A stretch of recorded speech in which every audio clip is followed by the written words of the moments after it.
Hello, crafty friends, and welcome back to my channel. Today I'm sharing a fun fair themed card that's not only filled with playful die cuts but also doubles as an interactive easel card, perfect to display for a cheerful fairground scene. I'll be working with supplies from the Simon Stamp September 2025 Birthday Blitz Card Kit. And well, the best part, there's no stamping involved in this project. It's all about die cutting and paper piecing. This card was inspired by, well, the Washington State Fair that's happening right now here in Washington, celebrating 125 years of unforgettable memories and beloved traditions. Now, for our card today, I'll be using two dies from the September 2025 card kit, the Ferris wheel and the pop and corn. The kit includes four dies, but I will be using just these two today. I thought they were a perfect match for creating a fairground scene. As a kid, I loved going to the fair, though the Ferris wheel wasn't really my thing. I always have been a little scared of heights, but popcorns, that's a must have along with cotton candy. The pop and corn die set creates a classic striped popcorn container, complete with fluffy popped kernels and a circle accent on the front, which would be perfect for adding sentiments, logos, or any decorative details.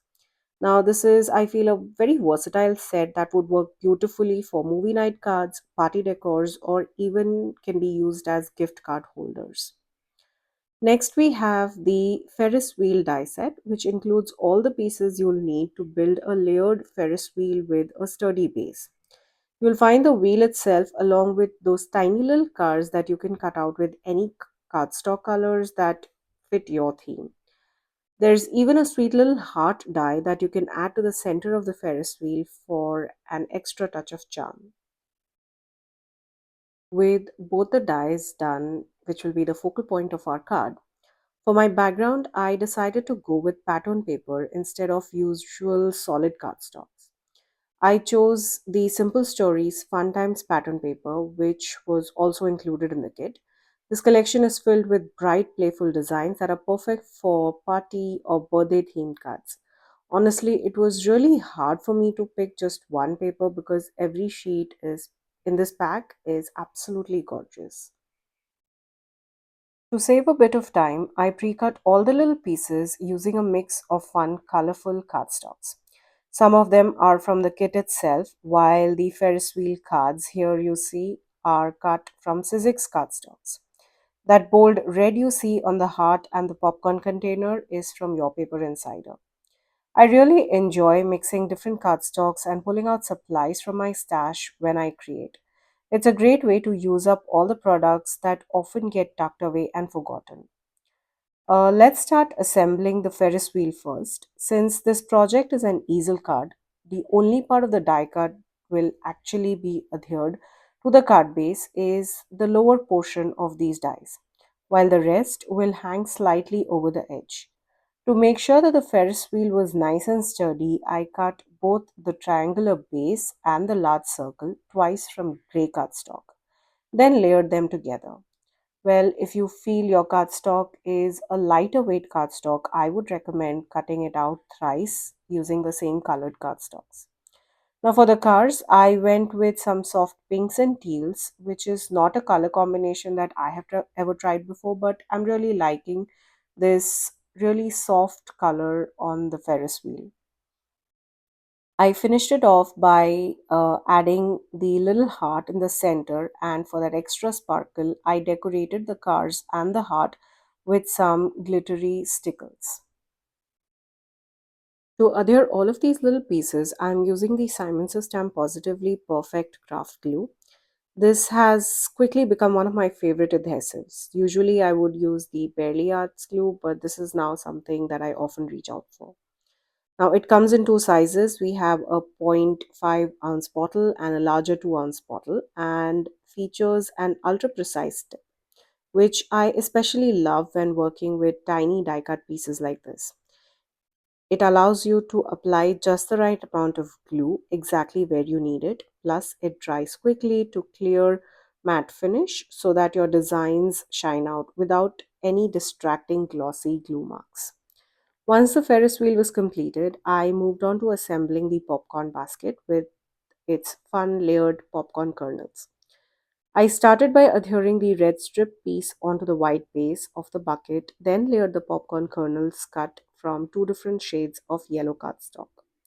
Now, there is really no right or wrong way to arrange them. I simply added little drops of glue and stacked the kernels on top of each other until I liked the look of it.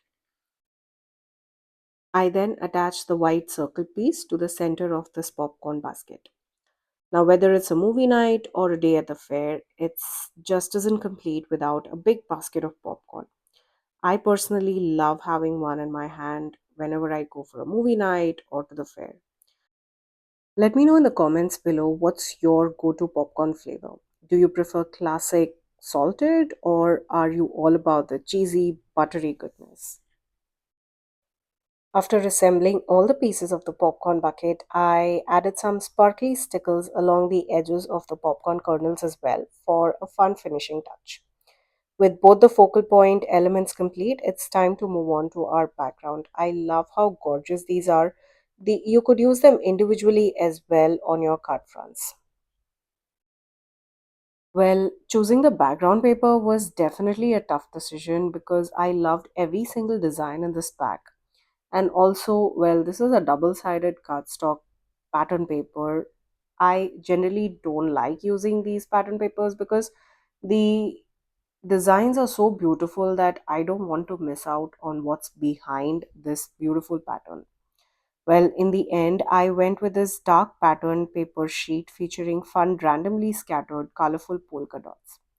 Now, since the sheet is 6 by 8 inches, I trimmed it down to 4 1 quarter by 5.5 inches, which is perfect size for a standard A2 size card front.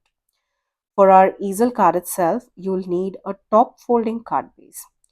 I will be using a 100 pound Nina Solar White cardstock here, so it's really nice and sturdy, strong enough to hold all the pieces in place when the card is on display. To create our easel, I bought the card base to my score tool and scored the front panel at 2 inches from the bottom edge. I use my bone folder to create the score line. Make sure you're not heavily pressing down your bone folder. You don't want to create a very evident looking crease on this panel. Once my score line was in place, I folded the panel along the score line inward using my bone folder. And just like that, we have the base of our easel card. Now, you could choose to score it closer around the 1 inch mark, but since I had two large focal point elements and planned to attach the Ferris wheel, which is more of an open design rather than a solid one, I decided to keep the easel base a bit larger than usual for extra support. Now, you can also score the pattern paper at the 2 inch mark, but that often leaves a crease running through the design. Instead, I trimmed the pattern paper at 2.5 inch line, 2 inch line, giving me two separate panels. I adhered them to the card base with liquid glue, and once the card was open, the background looks absolutely seamless. Now that the card base and the background were fully prepared, it was time to start assembling all the little elements and bring the card front to life. I began by arranging the two main focal points, the Ferris wheel and the popcorn bucket, on the card to see how they would sit together. You could absolutely choose to create this on a larger A7 card base, which would give you more space for these sizable elements. That would make it easier to fit everything without worrying about any overlap. But I wanted to show you that even with these larger pieces, a standard A2 card base works beautifully. With a little careful planning, you can create fun layered design that fits perfectly while still keeping all your focal elements prominent and eye-catching. I started by adhering the Ferris wheel first. When working with an easel card, it's really important to pay attention to where you place your glue. You only want the adhesive on the lower portion of the element below the 2 inch score line. If the glue is applied too high, it can cause the top portion of your image or sentiment to stick to the low portion of the card, which will prevent the easel from standing up properly. To give the Ferris wheel extra strength and stability, I had prepped the triangle base and the wheel using two layers of the cardstock. This ensures that though much of the Ferris wheel isn't directly glued to the background, it remains sturdy and secure. Once the Ferris wheel was in place, I positioned the popcorn bucket. You'll notice that part of the bucket extends slightly beyond the edge of the card base. That's okay because we can trim it later to create that seamless look. This step ensures that everything fits perfectly into your standard A2 size envelope while still maintaining that playful layered dimension of the card. By carefully arranging and adhering each of these elements, I was able to create a balanced interactive design where both the focal point stands out and the overall scene truly captures that fun fair atmosphere. Once all the main elements were in place, it was time to focus on adding the sentiments to really bring this card to life. I started with a spat-on paper that already had some fun pre-printed phrases. From that sheet, I selected the words admit one and carefully fussy cut them using my scissors. I then positioned and adhered these just below the Ferris wheel on the easel base. I made sure it slightly overlapped that popcorn bucket as well, which helped create a sense of continuity and more seamless, cohesive look across the card. I use some foam tape to pop these little sentiment strips, and well, this small little step really helps tie different elements together so everything feels like part of the same playful fairground scene. Once those little sentiments were in place, now I went on to cut out the main sentiment of our card front, which is the birthday sentiments. Now, for those, I turn to the Simon Says Stamp Birthday Easy Strip sentiment sheets. Again, these both were part of the card kit. These sheets come in both black and white options, but for this project, I chose the white strips. Well, you could definitely use your paper trimmer to trim out these pieces or sentiment strips, but I find using the coordinating dies so much more easier. Now, it ensures that all your sentiment strips are perfectly aligned and uniform, which can be tricky when you're dealing with small pieces by hand. Even better, the new Stamp Timber collection includes the Easy Strip banner die, which cuts out the entire panel at once and gives you a beautiful banner edge on both sides of your sentiment strip. It is such a time saver and it makes arranging your sentiments so much more simpler. Once cut, I store all those little extra sentiment strips in small pocket. So I always have a ready supply of birthday phrases for my future projects. The best part about this particular birthday sentiment strip is that it also has phrases which includes belated happy birthday. For this card, I chose three strips that says cheers to a very happy birthday and well, those two strips I adhere directly onto the Ferris wheel. For my third strip, I have the sentiment that says it's time to party. Now, the sentiment strips that are arranged here on the Ferris wheel, I feel that gave it a bit of a layered and festive look. To add a playful surprise element, I cut the third sentiment strip which says it's time to party and tucked it at an angle inside one of the popcorn kernels. I love how these little touches gives your card that extra dimension and personality, making it feel really interactive and whimsical, perfect for a fair themed design. With all the elements in place, we now have a vibrant polka dot background, two large focal point images, and some fun sentiments. Our card front is complete. But to make the easel function properly, we need to add support on the inside of the card. To do this, I cut a small strip of cardstock from that gorgeous green pattern paper and adhered it along the base of the inside of the card. This alone is enough to hold the easel in place, but I like to be sure that it is sturdy enough to stand on its own when displayed.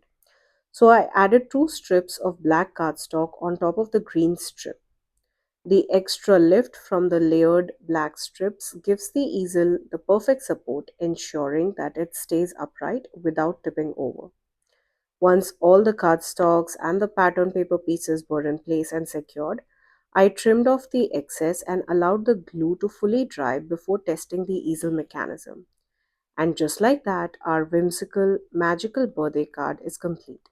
It fits perfectly into your standard A2 size envelope and can be displayed, showcasing all the fun, fair themed elements we carefully assembled. And that's it. Our fun, fair themed easel card is all done, and I absolutely love how this turned out. Can you believe it? This is all die cutting, fuzzy cutting.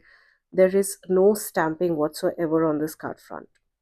From the vibrant polka dot background to the interactive Ferris wheel and the playful popcorn bucket, every element comes together to create that whimsical scene that's perfect for celebrating birthdays or any special occasions. I really enjoyed mixing pattern papers, colorful cardstocks, and different dyes to bring this card to life, and I hope you can see just how much fun it is to layer and piece everything together. Easel cards are such a fun way to make your creations interactive, and they are perfect for displaying on a desk or a shelf. The trick is in creating a strong, sturdy base, and the little details like layering the cardstock for support really make a difference in how well the card stands.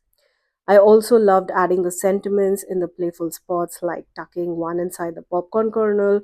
It adds that extra bit of surprise and charm that makes this card feel special and unique.